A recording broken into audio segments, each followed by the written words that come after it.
안녕하십니까. 신인기능 군사TV 디펜스 브리핑입니다. 자, 오늘도 아주 중요한 군사 무기 관련 소식 전해드리겠습니다. 독일 빌트지가 숄츠 독일 총리의 결정을 폭로했는데요. 내부 문건을 가지고 폭로를 했는데 정말 독일 숄츠 총리 희한한 짓을 하고 있습니다. 이제는 더 이상 우크라이나에 중장비를 주지 않겠다라고 선언했는데 이게 도대체 뭐 하는 짓인지, 여태까지 들어간 독일제 중장비, 그러니까 뭐 탱크 뭐 이런 것들이죠. 이런 것들은 어떤 건지, 또 몇 대씩인지 이런 거 한번 알아보고 왜 안 주겠다는 건지 한번 보도록 하겠습니다. 5가지 단신 먼저 보겠습니다. 중국은 093B형 잠수함이죠. 상급 잠수함 보하이만에서 도착했는데 수직 발사기 VLS가 탑재된 것이 확인되었다라는 소식에서부터 사우디아라비아가 최신형 헬파이어 미사일 대량 구매했다, 그 배경에 의문이 있다라는 소식까지 보겠습니다. 첫 번째입니다. 중국이 6척을 배치 중인 093형 공격 원잠의 최신 개량형인 093B가 보하이만에서 처음으로 식별되었습니다. SSN에서 SSGN으로 설계가 변경돼 최소 18기의 수직 발사관을 추가한 이 잠수함은 처음으로 펌프젯 추진기가 도입되는 등 대대적인 변화가 식별됐는데요. 과연 중국이 이 잠수함을 몇 척이나 건조할지 지켜봐야겠습니다. 미국이 일본의 C2 수송기를 네메시스 프로그램의 구성 전력으로 포함시키는 작전 계획을 수립하고 연합작전 시행 연습에 들어갔습니다.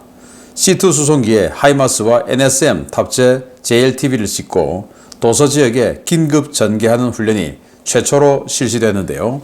우리나라는 왜 아직도 이러한 연합훈련 소식이 없는지 모르겠습니다. 소프트웨어 개발 지연 문제로 미군 납품이 중단되었던 F-35B 블록 4 기체가 미 해병대에 처음으로 인도되었습니다. 대서양 방면을 지원하는 뷰포트 해병항공기지의 533 전투 공격 비행대가 최초 인수 부대가 되었는데, 이 부대는 2026년부터 강습 상륙함에 파견돼 작전 임무를 수행할 예정입니다. 미 법무부가 지난 2014년 스웨덴 사브와 브라질 정부가 체결한 전투기 거래 계약에 뇌물수수 혐의가 있다고 보고 사브 측에 관련 자료를 요청한 사실이 확인되었습니다. 미국은 해외 부패 방지법에 따라 미국에 법인을 두고 있는 외국 업체의 해외 부패 사건에 대해서도 조사할 수 있는 권리를 가지고 있는데요. 사브 측은 해당 계약에 문제될 것이 없다는 입장이어서 미국의 조사 결과가 어떻게 나올지 주목됩니다. 사우디아라비아가 무려 2,500발이 넘는 최신형 헬파이어 미사일을 구매한다는 소식입니다. 왕실 친위대인 방위군 소속 아파치 공격 헬기와 리틀버드 경공격 헬기에서 사용할 예정인데, 사우디아라비아도 유사시 미사일 물량 공세를 하려는 모양입니다. 자, 여기 보시면 아주 비교적 선명하게 찍힌 093B 잠수함이에요. 그러니까 093이 상급 공격 원잠인데 개량형입니다.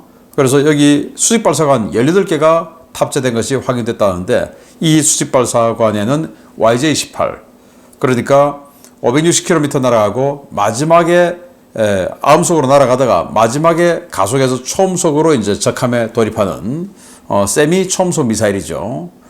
이런 그 미사일인데 중국판 클럽, 그러니까 러시아의 클럽 미사일의 중국판입니다. 자, 이런 것들을 18발 탑재를 한다라는 건데요. 이게 지금 처음으로 확인되었고, 또 이 펌프젯, 그러니까 이 스크류 부분을 이 에어싼, 원통으로 에어싼 뭐 이런 것들을 해서 캐비테이션도 줄여서 탐지를 잘 안 되게끔 하는 뭐 이런 계량까지 들어갔다고 하는데 조금 우려스럽습니다. 자, 일본의 C2 수송기죠. 가와사키 중공업에서 만든 수송기인데, 이게 이제 페이로드가 좀 되니까 37.6톤을 탑재할 수 있어요. 그래서 하이마스 같은 거 2대를 탑재할 수 있습니다. 자, 이걸 가지고 일본의 오키나와 그리고 센가쿠 열도 등 쭉 이어지는 일본의 열도 지역에 긴급 배치해서 하이마스, JLTV에서 NSM 쏘고 하이마스에서 또 이제 여러 가지 미사일 쏘고 해서 중국 함대를 경멸하는 바로 그 미국의 네메시스 프로그램의 한 구성 요소로 일본의 C2 수송기가 포함됐다. 그래서 작전 계획에 들어간다라는 건데, 일본은 거의 미국과 한 몸으로 이렇게 움직이는 것 같습니다. 자, F-35 블록 4가 드디어 출고되고 배치되기 시작했습니다. 블락3 상태로 만들었다가 미 공군이 잠깐 스톱, 우리는 블락4 지금 요구하고 있는데 왜 블락3지? 해서 뭐 100여 대가 이렇게 주기만 되어 있던 이런 상황이었는데 이제 블락4 소프트웨어로 업그레이드를 하고 처음으로 F-35B를 해병대에 배치했다라는 건데 공군에도 이 A형으로 납품하고 있다고 합니다. 공군은 발표를 안 했을 뿐이고 해병대는 발표를 했다라는 건데 이게 이제 유무인 복합전투 멈티 뭐 이런 것도 잘할 수 있는 뭐 이런 능력이 있다고 하니까 어떻게 업그레이드 되는지 잘 보고 우리도 당연히 이거는 뭐 계약 조건에 따라서 업그레이드 해야 되는 거니까 좋은 성능으로 나왔기를 기대합니다. 자, 브라질이 그리펜 전투기 36대 도입할 때 54억 달러의 계약을 체결했어요. 라이센스 현지 생산하기로 하고 꽤 비싼 가격이죠. 그런데 이거 할 때 경쟁 기종이 미국의 슈퍼넷 그리고 프랑스의 라팔이었습니다. 그런데 슈퍼넷과 라팔을 제치고 이 그리펜이 선정이 되는데 이거 좀 문제 있다 라는 거죠. 그래서 2016년 룰라 브라질 대통령이 여기에 뇌물수수 혐의로 기소가 돼가지고 검찰 조사를 받았는데 룰라 인기가 워낙 좋으니까 그런지 무혐의 처리됐어요. 그런데 최근 브라질은 뭐 러시아, 중국, 남아프리카 공화국 이런 나라들과 함께 브릭스를 계속 아주 왕성하게 이끌어 가고 있죠. 그래서 그런지 미국이 아마 룰라 대통령을 손 좀 보려고 하는 것인지 이 사브가 미국에 지사가 있으니까 미국에 지사가 있는 업체는 조사할 수 있는 권한이 미국 법에 의해서 있다는 겁니다. 그러니까 14년도 자료 좀 가져와봐. 자, 이렇게 된 거죠.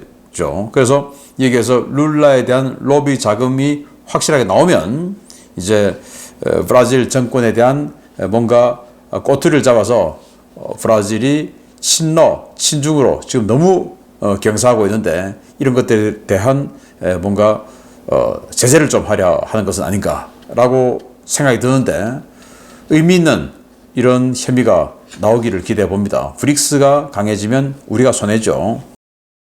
사우디아라비아가 이 헬파이어 최신형 AGM-124R3 2,503발이나 구매한다라는 건데 기존에 2,592발이 있어요. 그러면 다 합해서 5,100발 정도가 되는데 자, 이거 가지고 완전히 물량 공세. 그래서 이 아파치 공격 헬기가 72대가 있어요. 그러면 이 72대에 각 아파치당 한 70발 정도가 배정이 되는 이런 셈이 되는데 정말 어마어마하죠. 그래서 지금 뭐 우크라이나 전쟁 보면 장기전 들어가면 뭐 이것도 사실은 적다라는 건데 이 어마어마하게 많은 헬파이어의 타겟은 누굴까?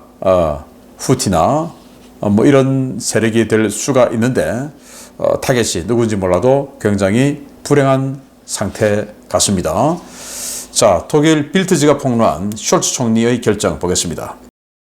미국과 함께 우크라이나의 가장 든든한 무기 공급국이었던 독일이 중장비 지원 종료를 선언했습니다. 독일이 기갑 차량을 제공하지 않을 경우 우크라이나가 추진하던 신규 여단 창설과 기존 부대 손실 재보충이 어려워져 전황이 크게 악화될 것이라는 우려가 쏟아지고 있습니다. 독일 정부가 우크라이나에 더 이상 중형 전투 차량을 지원하지 않기로 결정하고 최근 이를 우크라이나에 통보했다고 독일 빌트지가 국방부 내부 문건을 입수해 폭로했습니다. 빌트지가 입수한 문건에 따르면 독일 국방부는 레오파르트 전차, 마르더 보병 전투장갑차, PZH-2000 자주포 등 계획된 중장비의 공여가 완료됐다라며 우크라이나에 더 이상 중장비를 제공하지 않을 것이라는 입장을 우크라이나 측에 통보했습니다. 빌트지는 독일의 이러한 입장 변화가 2023년 우크라이나의 반격작전 실패 때문이라고 지적하면서 독일 정부는 더 이상 우크라이나의 반격작전에 대한 신뢰를 가지고 있지 않다라며 현재 독일 정부 내부 분위기를 전했습니다. 빌트지는 독일이 최근 방공장비 등 우크라이나에 대한 새로운 군사지원 패키지를 발표하고 이는 새로운 약속이 아니라 기존 약속을 이행하는 것에 불과하다라며 향후 독일의 대우크라이나 군사지원이 줄어들 수 있다고 내다봤습니다. 빌트지는 볼로디미르 젤렌스키 우크라이나 대통령이 올라프 숄츠 독일 총리에게 서방제 무기들을 이용해 러시아에 대한 공격을 개시하는 것을 승인해 달라고 요청했고 우크라이나가 나토에 신속하게 가입할 수 있도록 도와달라는 요청도 여러 차례 보냈지만 숄츠 총리가 이를 모두 묵살했다고 전했습니다. 이 같은 독일의 정책 변화는 최근 러시아 본토 공격에 대량으로 동원된 레오파르트 1A5 전차와 마르드 1A3 장갑차 등 독일제 장비들이 독일 정부 승인 없이 러시아 본토 공격에 동원된 것에 대한 반발 작용에 따른 것으로 보이는데요. 독일의 중장비 지원 중단 결정으로 우크라이나군의 지상작전은 앞으로 상당한 어려움이 있을 것으로 보입니다. 자, 여기 보시면 레오파르트 2A4 전차죠. 자, 이런 것들 등등 뭐 해서 독일이 주기는 많이 줬습니다.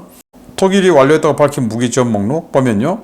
레오파르트 A6 전차 18대 완료했고, 마르드 1A3 보병 전투장갑차 20대 완료했고, 딩고2 소형 장갑차죠 50대, 그리고 PZ-2000 자주포 22문, 그리고 레오파르트 1A5 전차 80대, 엠랩 장갑차 378대, 베르게 판처2 군안전차예요. 요거 9대 이렇게 완료했고, 요거는 이제 자기네들 창고에 있는 거, 치장물자들 이거 보내준 거고, 그리고 독일 예산으로 구매해서 지원한 목록을 보면 IRIS-T SLM 이 방공미사일 체계죠. 이거 7개 포대, 이건 뭐 많이 좋습니다. 스카이넥스 방공포 2대, 게파드 방공포 12문, 그리고 시킹 헬기 6대, PZC-2000 30문 새로 신규 구매해서 보내주고, 또 RCS-1호 자주포죠 54문, 요거 내년에 납품하기로 돼 있고, 지자나2 자주포 14문 구매해서 보내주고, 뭐 이렇게 했다. 우리 할 만큼 했는데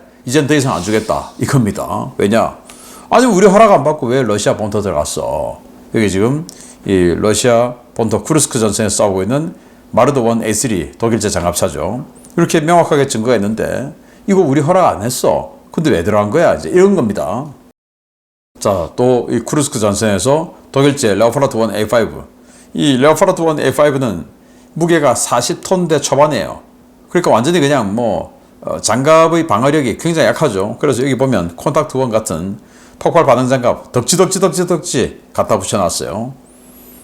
이렇게 해서 쿠르스크로 들어갔다. 105mm 봅니다. 우리 K1과 비슷한 공격력이에요. 자, 이렇게 하는데 이거 전차다 장갑차다 우리가 허락한 적 없는데 왜 들어간 거야?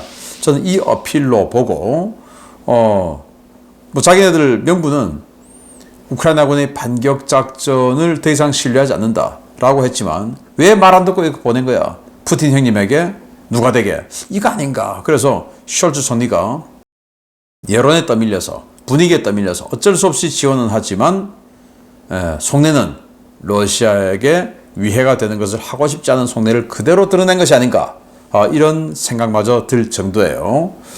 뭐 이렇게 되면 그동안 이 2년여 동안 독일이 이렇게 지원해준 모든 것이 그냥 뭐 안 주니만 못한 거, 죽어도 욕먹는 거, 이런 상황이 되는데 독일이 기왕 여태까지 지원한 거 유종의 미를 거둬야 앞으로 전후에 어마어마하게 생산해 나갈 우크라이나의 재건 사업이죠. 군대 재건 사업. 그래서 엄청난 무기를 생산할 테고 구매할 테고, 그리고 국토 재건 사업, 엄청난 건설업 하겠죠. 여기에 명분이 있지 않겠습니까? 독일 숄츠 총리 친러라고 알려져 있었는데 그걸 너무 이렇게 드러내는 것은 정치인이 할 덕목은 아닌 것 같다라는 생각이 드네요.